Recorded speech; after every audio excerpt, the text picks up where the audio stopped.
آج کی ہماری اس کہانی میں سب سے خطرناک چیز کوئی بھوت نہیں ہے بلکہ ایک آڈیو ریکارڈنگ ہے جو صرف ایک آواز نہیں بلکہ ایک ایسا جال ہے جو ہر اس کو جو اس کہانی کو سنتا ہے آہستہ آہستہ اپنی اس خوفناک کہانی کا حصہ بنا لیتا ہے۔ کہانی کی شروعات ہوتی ہے ایک لڑکی سے جس کا نام ہے ایوی۔ ایوی اپنی بیمار ماں کا خیال رکھتی ہے۔ اس کی ماں بستر سے بالکل نہیں اٹھ سکتی۔ ایوی اپنی ماں کا دل بہلانے کے لیے اسے وہی بچپن والی رائم سنا رہی ہے جو اس کی ماں اسے بچپن میں سناتی تھی، بابا بلیک شیپ۔ اس کی ماں کے کمرے کو دیکھ کر یہ صاف لگ رہا ہے کہ وہ ایک بہت ریلیجس، ایک دھارمی عورت ہے۔ کمرے میں ریلیجس تصویریں، مدر میری کا اسٹیچو اور یہ سارا کچھ ایک ہی طرف اشارہ کرتا ہے۔ لیکن ایوی کی زندگی اور طرح کی تھی۔ وہ رات کے ٹائم اپنے ایک دوست جسٹن کے ساتھ مل کر ایک پوڈ کاسٹ کرتی تھی۔ یہ ایک ہارر پوڈ کاسٹ تھی جس کا نام تھا دی انڈرٹون۔ یہ دونوں الگ الگ شہروں میں رہتے تھے مگر انٹرنیٹ کے تھرو ہر فرائیڈے رات 3 بجے ایک ایپیسوڈ ریکارڈ کرتے تھے۔ آج کی اس ریکارڈنگ سے پہلے ایوی جسٹن کو اپنے دل کی بات بتاتی ہے۔ وہ یہ بتاتی ہے کہ وہ اپنی بیمار ماں کی خدمت کر کے، اس کا خیال کر کے اب بہت تھک چکی ہے اور اس ٹف ٹائم میں اس کا بوائے فرینڈ بھی بالکل اس کا ساتھ نہیں دے رہا۔ یہاں ڈائریکٹر نے ہمیں ایک بہت بڑا ٹوسٹ دکھانے کی کوشش کی ہے۔ ایوی جو خود ایک ہارر پوڈ کاسٹ چلاتی ہے لیکن وہ بھوت پریت پر بالکل یقین نہیں کرتی، مگر جسٹن ان چیزوں میں مکمل بلیو کرتا ہے۔ اس رات پوڈ کاسٹ کے لیے جسٹن ایک بہت عجیب ٹاپک لے کر آیا تھا۔ کسی انجان انسان نے اسے ایک ای میل بھیجی تھی جس میں 10 آڈیو فائلز تھی اور اس کا سبجیکٹ تھا ایڈونمنٹ ایٹ ٹیننٹ۔ یہ آڈیو فائل جیسا اور مائک نامی ایک کپل نے ریکارڈ کی تھی۔ مائک کا یہ کہنا تھا کہ اس کی گرل فرینڈ جیسا رات کو سوتے وقت نیند میں عجیب و غریب سی باتیں کرتی تھی۔ جب پہلی ریکارڈنگ پلے ہوتی ہے تو جیسا اس میں London Bridge is falling down گاتی ہے، لیکن دوسری ریکارڈنگ میں وہی رائم کچھ چھوٹے بچوں کی آواز میں آتی ہے مگر اس بار وہ بچے اس رائم کو الٹا پڑھ رہے تھے۔ اب یہاں پر ایک بات نوٹس کرنے والی ہے۔ اگر آپ دھیان دیں تو آپ نوٹس کریں گے کہ اس فلم میں شروع سے ہی کچھ چیزیں دکھائی گئیں جیسے مدر میری کی اسٹیچو اور ریلیجس پکچرز اور بار بار بچوں کی وہ رائم جو بیک گراؤنڈ میں پڑھی جا رہی ہے۔ پہلی بار میں یہ صرف ایک سمپل بیک گراؤنڈ میوزک کا احساس دیتا ہے، لیکن اصل میں ڈائریکٹر یہاں پر بنا کسی جمپ سکیئر کے یہ دکھانا چاہ رہا ہے کہ اس گھر میں سے کیسے پازیٹیوٹی آہستہ آہستہ نکل رہی ہے اور شیطان آہستہ آہستہ اس گھر میں آتا جا رہا ہے۔ اب جب جسٹن اس دوسری آڈیو کو ریورس یعنی کہ الٹا کر کے سنتا ہے تو دونوں کے ہوش اڑ جاتے ہیں۔ الٹی ریکارڈنگ میں بچوں کی آواز میں یہ رائم ایک خوفناک میسج میں بدل جاتی ہے۔ وہ سب کہہ رہے تھے The killer is out, might kill all۔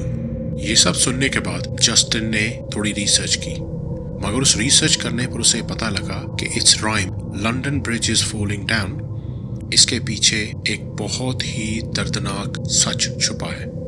اس کی ریسرچ کے مطابق جب لنڈن برج بن رہا تھا تو بہت سے بے گھر بچوں کو اس کی نیو میں زندہ دفنا دیا گیا تھا جیسے کہ کسی کی بلی دی جاتی ہے، اور اس کی صرف ایک وجہ تھی کہ یہ برج کبھی نہ گرے۔ ساتھ ہی ساتھ اس نے یہ دیکھا کہ کچھ لوگ اس کو سپرسٹیشس بول رہے تھے، کچھ لوگ اس کو سچ کہتے تھے اور کچھ لوگ اس کو مین میڈ سٹوری بتا رہے تھے۔ جیسا میں نے پہلے بتایا تھا کہ ایوی ان سب میں بالکل یقین نہیں کرتی، وہ یہ سب کو بکواس مان کر ہنسنے لگتی ہے۔ مگر اسی وقت اس نے جسٹن سے یہ پوچھا کہ کیا اس کی بچپن کی فیورٹ رائم بابا بلیک شیپ کے پیچھے بھی کوئی راز ہے؟ تو جسٹن نے ریسرچ کر کے اس کو بتایا کہ ہاں، اس کے پیچھے بھی ایک ایسی ہی خطرناک کہانی چھپی ہے۔ وہ بتاتا ہے کہ یہ ایک کسان کی کہانی ہے کہ اس کی تمام بھیڑیں کالی پیدا ہوئیں اور اس وجہ سے وہ ان کی جو اون تھی، وول، اس کو سیل نہیں کر سکا اور اس کی وجہ سے ان کے پاس پیسے نہیں تھے تو پوری فیملی بھوکی مر گئی۔ بھوک سے مرنے کے بعد کسی کو پتہ نہیں لگا کہ ان کے ساتھ کیا ہوا، مگر جب گاؤں والوں کو پتہ چلا اور انہوں نے آ کر دیکھا تو وہ یہ دیکھ کے حیران رہ گئے کہ وہی کالی بھیڑیں اپنے ہی مالکوں کو کھا رہی تھیں۔ اس فلم کا خطرناک موڑ اب یہاں سے شروع ہوتا ہے جب وہ تیسری ریکارڈنگ پلے کرتے ہیں۔ اس تیسری ریکارڈنگ میں وہ سنتے ہیں کہ جیسا کہ گھر کے تمام نلکوں سے تیز پانی بہ رہا ہے اور سنک کے اوور فلو ہونے کی آواز آ رہی تھی۔ ٹھیک اسی وقت ایوی کے اپنے گھر کا لیمپ اپنے آپ چلنے لگتا ہے۔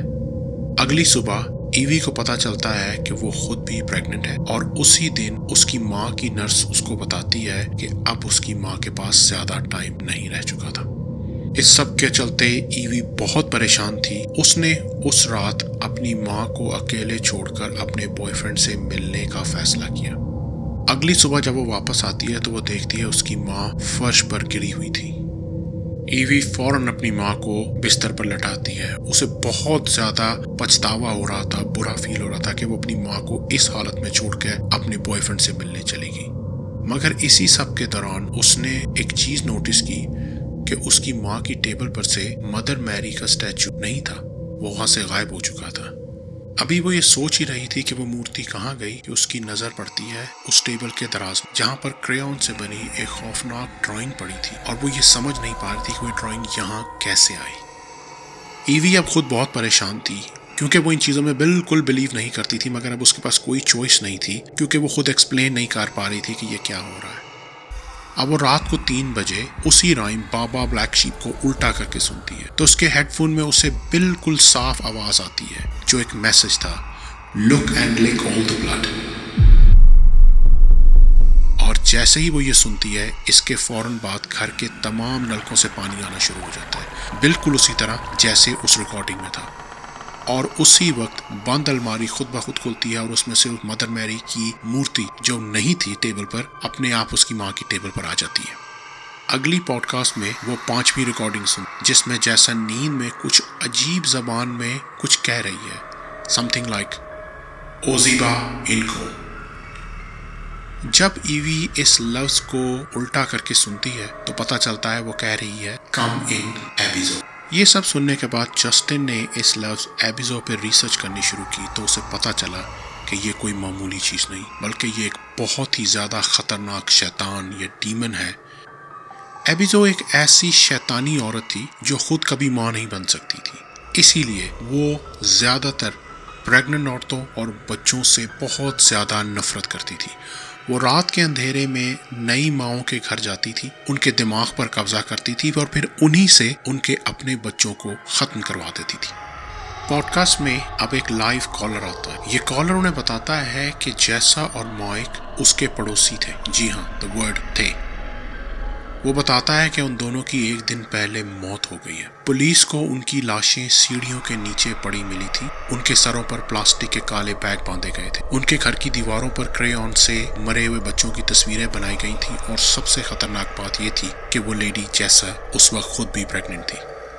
یہ بات سنتے ہی ایوی کے ہاتھ سے کریون چھوٹ جاتا ہے جس سے وہ بنا سوچے سمجھے وہی شیطانی ڈرائنگ بنا رہی تھی، اور تبھی کمرے کی گھڑی رات کے 3 بجے رک جاتی ہے۔ گھر کی ساری لائٹیں، سارے بلب ایک ایک کر پھٹنے لگتے ہیں، اور اسی کے ساتھ ایوی چیخ کر پوڈ کاسٹ پر یہ قبول کرتی ہے کہ وہ اپنی ماں سے نفرت کرتی ہے۔ وہ اس کی دیکھ بھال کرتے کرتے تھک چکی ہے اور وہ چاہتی ہے کہ اس کی ماں مر جائے۔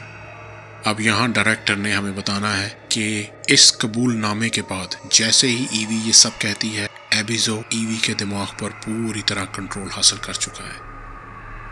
پورے گھر کی دیواریں لال رنگ کی نظر آنے لگتی ہیں اور کریون سے بنی تمام ڈرائنگز مل کر ایک پورے شیطان کا روپ لے لیتی ہیں۔ اس سب کے چلتے ایوی بھاگ کر اپنے ماں کے کمرے میں جا کر دیکھتی ہے تو بستر خالی تھا۔ تبھی اندھیرے باتھ روم میں اس کی ماں اس کے سامنے کھڑی تھی۔ اس کی گردن عجیب طریقے سے مڑی ہوئی تھی، اس کی آنکھیں بالکل کالی جن میں صرف اندھیرا تھا۔ آہستہ آہستہ ایوی کی طرف بڑھنے لگتی۔ ایوی ڈر کے مارے پیچھے بھاگتی ہے اور اسی وقت وہ سیڑھیوں سے نیچے گر جاتی ہے۔ یہاں پر ایک فلیش بیک میں دکھایا جاتا ہے کہ ایوی سیڑھیوں کے نیچے گری ہوئی تھی اور اس کے سر پر بھی ایک پلاسٹک کا کالا بیگ بندھا تھا، بالکل ویسے جیسے جیسا اور مائک کے ساتھ ہوا تھا، جیسے ان کی لاشیں ملی تھی۔ یہ سین اس چیز کو ثابت کرتا ہے کہ جیسا اور مائک کی ریکارڈنگ صرف کوئی آڈیو فائلز نہیں تھی بلکہ ایبیزو نام کے شیطان کی ایک چال تھی۔ جیسے ہی رات کے 3 بجے کوئی اس آڈیو کو سنتا ہے یا ریورس کر کے سنتا ہے، وہ انجانے میں اسی شیطان کو اپنے گھر میں بلا لیتے تھے۔ ایوی جو اپنی بوڑھی اور بیمار ماں کا خیال رکھتی تھی، جو خود ماں بننے والی تھی، ان دونوں چیزوں کی وجہ سے وہ ایبیزو کا سب سے آسان شکار بن گئی۔ اینڈ میں ہم لوگ ایک آواز سنتے ہیں، کم ان ایبیزو۔